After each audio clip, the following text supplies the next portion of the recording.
Пламени јазици од два огромни купа со отпад, со часови гореа додека пожарникарите се обидува да го стават големиот пожар под контрола.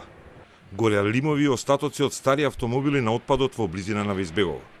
Натре со два крана вработените се обидуваат да направат простор, да ги одалат незафатените остатоци од стари автомобили за да спречат ширење на огнот по целиот отпад.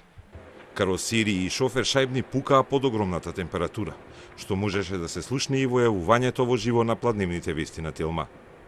Пожарот е забележан и пријавен некаде после 11 часот. Еве слушате како има пукања, не експлозии, туку горење на тие лимови од стари автомобили.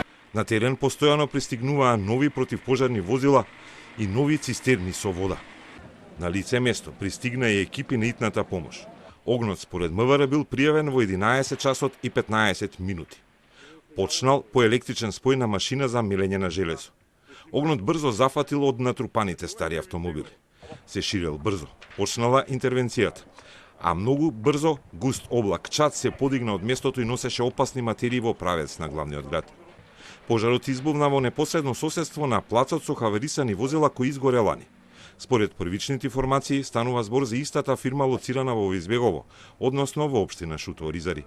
Преку бројот 112 е добиена пријава за пожар во Шуто Оризари. Според пријавата станува збор за запалена машина за мелење железо на улицата 1675, број 24 во скопската населба Шуто Оризари.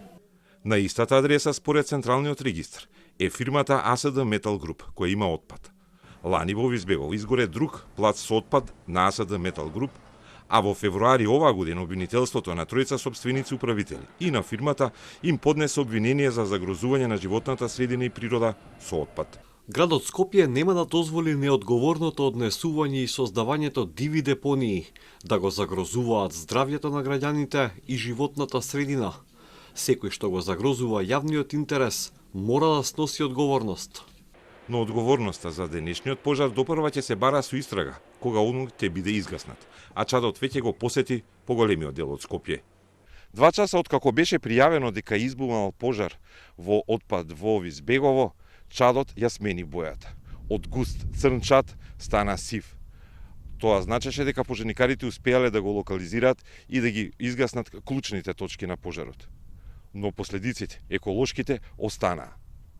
Од високо се гледаше дека ветрот го донесе чадот и отровите во него на опасно ниско над куќите во Везбегово. Сите околу пожарот беа предупредени да носат маски за да се заштитат од чадот. Последиците допрва ќе се мерат.